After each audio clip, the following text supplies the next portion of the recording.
Hello viewers, இது உங்கள் அபிமான திரை ஒரு பார்வை. நான் உங்கள் அபிமான விஜய் முகமது சம்ஷுதீன். இன்னைக்கு நம்ம திரை ஒரு பார்வையில படத்தை பத்தி எல்லாம் பேசுறேங்க. ஜீ தமிழினுடைய ஒரு பிரபல செலிபிரிட்டி யார், நம்ம ராவண ராம பத்தி தான் பேச போறோம். பயபுலைக்கு காதல் மூடு ஜாஸ்தி ஆயிடுச்சுன்னு நினைக்கிறேன். பல இடத்துல இப்படித்தான் உளறிட்டு தெரியும். உங்களை பார்த்தது உடனே எனக்கு அப்படிதான் ஃபீல் ஆச்சு. அது என்ன, ரெண்டு பேரும் கண்ணாலேயே பேசிப்பாங்களோ? உங்க கூட வாழணும்னு ஆசையா இருக்கு. நெட்டிசர்கள்லாம் இவ்வளோ அழகான ஒரு ஜோடியை எப்படா வந்துட்டு தேடி கண்டுபிடிச்சிங்கிற மாதிரிலாம் பேசிட்டு இருக்காங்க. யாரா பேசுற? அப்படி யாரும் பேசல, நான் தான் பேசுறேன்.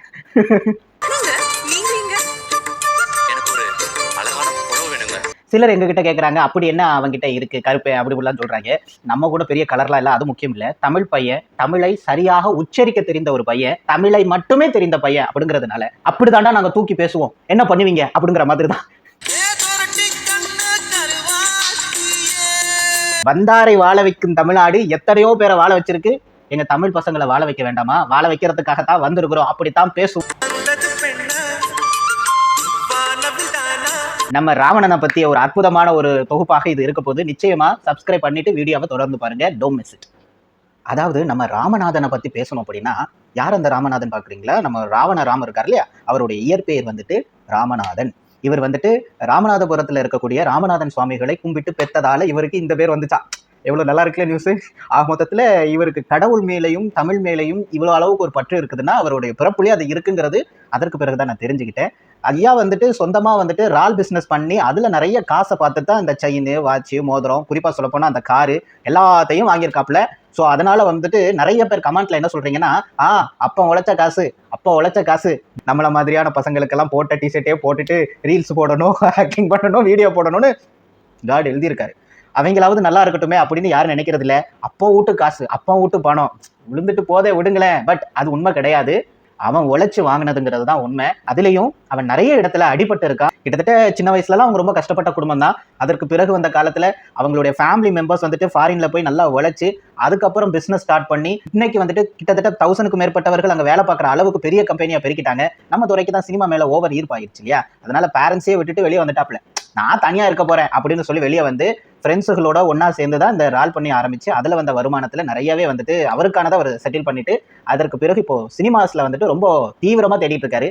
ஏதோ ஒரு படத்துல வில்லனா வந்திருக்கேன்னு எங்கேயோ ஒரு வீடியோல சொன்ன மாதிரி இருந்தது. பரவாயில்ல, இப்போ ஜீ தமிழ்ல வந்துகிட்டு இருக்கிற சிங்கிள் பசங்கள்ல அவர் அட்டகாசமா பண்ணிட்டு இருக்காரு.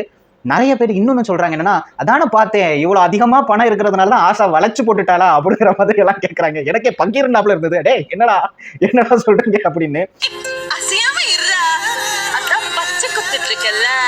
காதல் அப்படிங்கிறது எதிர்பார்த்து வரது இல்லைங்க. எதிர்பார்த்து வரக்கூடிய காதல் இடையிலேயே போயிடும். உண்மையா உணர்வு பூர்வமான ஒரு காதல் இருக்கு பாத்தீங்களா, அதுதான் கடைசி வரைக்கும் வெல்லும். உண்மையிலேயே உங்க ரெண்டு பேரும் காதலிக்கிறாங்களா அல்லது ஒரு நெருங்கிய நண்பர்களா இருக்காங்களா? சில பேர் பாத்தீங்கன்னா இந்த கான்ட்ரவர்சி உண்டாகுது இல்ல, அதற்காகவே வந்துட்டு இப்படி எல்லாம் நடிப்பாங்க.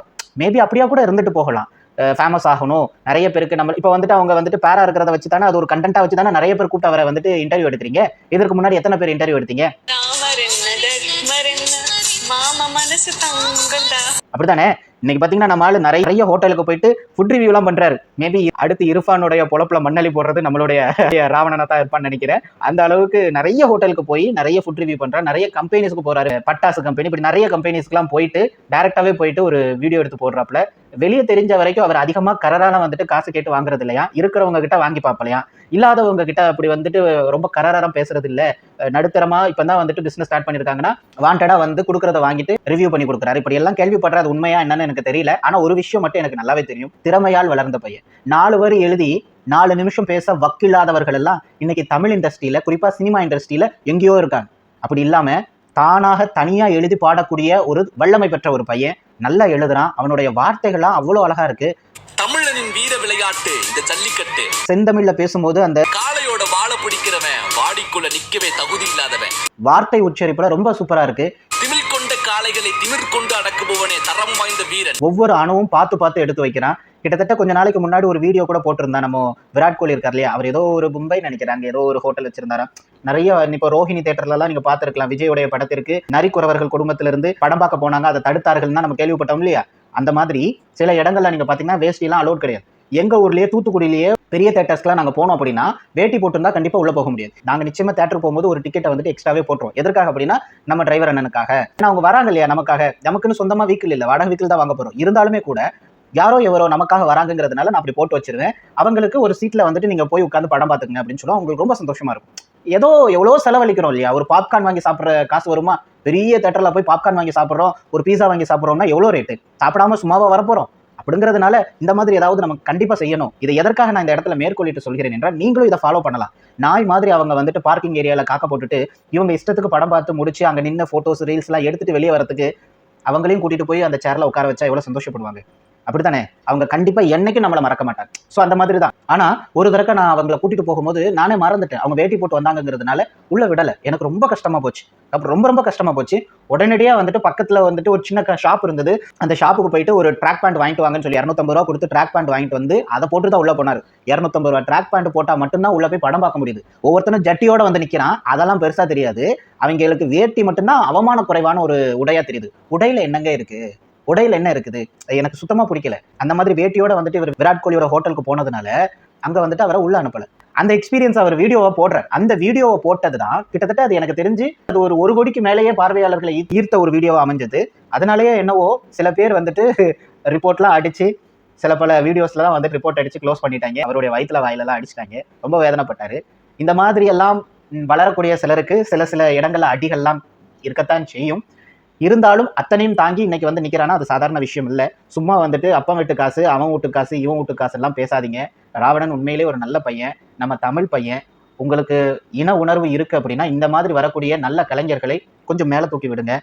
தேவையில்லாம ராங்கா கமெண்ட்ஸ் பண்ண வேணாங்கிறத ரொம்ப தாழ்மையா கேட்டுக்கிறேன். அது மட்டும் இல்ல, ஆஷாவோட நீங்க அடிக்கிற லூட்டி இருக்கு பாத்தீங்களா,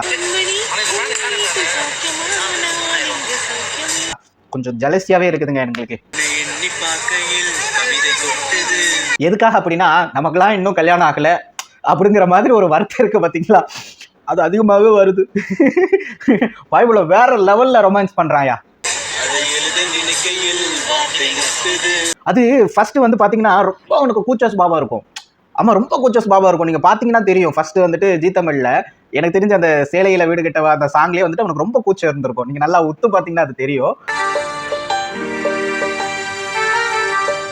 அதுக்கு பிறகு வந்து ஒரு ஷோல வந்துட்டு மேபி மகா சங்கமம் நினைக்கிறேன், அதே ஜீ தமிழ்ல. அதுல வந்துட்டு பூமாபட்டி ஆளை தூக்கும் போது அவருக்கு அவ்வளோ ஒரு பயம். அப்படியே ஆஷாவே பார்த்து இப்படி லுக் விடுறான். அந்த லுக்கில் ஏதோ ஒன்று ஒளிஞ்சிருக்கிற மாதிரி எனக்கு தோணுது. அது மட்டும் இல்லாம ஆஷாவே ஒரு இடத்துல அப்படியே வந்துட்டு உங்களை பார்த்தது உடனே எனக்கு அப்படிதான் ஃபீல் ஆச்சு. லவ் ப்ரப்போஸ் பண்ற மாதிரி ஒரு சீன் அமைஞ்சது. அது உண்மையா பொய்யா எதுவும் எனக்கு தெரியல. பார்க்கும் போதெல்லாம் உங்க கூட வாழணும்னு ஆசையா இருக்கு. நம்ம துரை வேற சும்மா இருக்க மாட்டாரு. ஆவோனா பாட்டிலேயே பிறந்த ஒரு பெரிய மன்னன் இல்லையா, அதனால பல இடத்துல பாடிய கண்மணி அன்போடு காதலன் நான் எழுதும் கடிதமே அப்படிலாம் பாடி ரொம்ப அற்புதமா அசத்துறாரு. என்டர்டைன்மெண்டா இருக்கு. ராவணனுடைய ரீல்ஸையோ அல்லது வந்து கேம் ஷோவோ இன்டர்வியூ ஷோவோ எதை பார்த்தாலும் சரி ஒரு இன்ட்ரெஸ்டிங்கா இருக்கு. பரவாயில்லையே, நம்மள ஒருவன் வந்துட்டு வளர்ந்து வரானே அப்படிங்கிற ஒரு எண்ணம் இருக்கு. இப்ப நாங்கெல்லாம் டைம் ஒதுக்கி ஏன் அந்த பையனுக்காக ஒரு வீடியோ போடுறோம் அப்படின்னா யார் எவருன்னு எங்களுக்கு தெரியாது. ஆனா ஏன் அப்படின்னா இப்படியெல்லாம் நாங்க பேசுறதுனால அதுல ஒரு 1000 பேர் அவரை வந்துட்டு பார்த்து பாராட்டுறீங்க அப்படிங்கும் போது ஆண்டவன் புண்ணியத்துல அந்த 1000 இன்னொரு 1000 பேருக்கு வந்துட்டு எத்தி போகும். இவரை பத்தி தெரியுமா, இவன் அப்படிப்பட்டவன், அந்த மவுத் வாஷ் தானே, அப்படியே வந்துட்டு அப்படி போகும். ஸோ ஒரு தமிழ் பையன் மேல வந்து உட்காரட்டுமே, நீங்க கண்டிப்பா வந்துட்டு ஹீரோவா நடிக்கணும். அதற்கான எல்லா தகுதியும் உங்ககிட்ட இருக்கு. டோன்ட் வரி, நீங்க நிறைய சாதிப்பீங்க. அந்த நம்பிக்கை எங்களுக்கு இருக்கு ராவணா. ஆனா ஆஷாவை லவ் பண்றீங்களா இல்லையாங்கிறத மட்டும் தயவு செஞ்சு சீக்கிரமா சொல்லிருங்க. மண்டை பிச்சுக்குது எங்களுக்கு. அது மட்டும் இல்லாம கண்டிப்பா நீங்க லவ் பண்ணீங்க அப்படின்னா எல்லாருக்கும் அழைப்பு கொடுங்க. நிச்சயமா எங்களால முடிஞ்சா வருவோம். முதற்பந்தில உட்காந்து நல்லா சாப்பிடுவோம். உங்க ரால் பண்ணையில இருக்கக்கூடிய அத்தனை ராலையும் கொண்டுட்டு வந்து சமைச்சு போடுங்க. வயிறார திருப்தியா சாப்பிட்டுட்டு சந்தோஷமா வாழ்த்துட்டு போறோம். எப்பவுமே ஹாப்பியா இருங்க. நீங்க உங்க வாழ்க்கையில கடந்து வந்த அனைத்து கஷ்டங்களும் மழை போல உள்ளது, அது பனி போல போயிடும். கண்டிப்பா நீங்க வாழ்க்கையில பெரிய இடத்துக்கு வருவீங்க அப்படிங்கிற நம்பிக்கையோடையும் வாழ்த்துக்களோடையும் விடைபெறுகிறேன். இன்னொரு வீடியோவில் சந்திப்போம். அதுவரை காத்திருங்கள். நன்றி, வணக்கம்.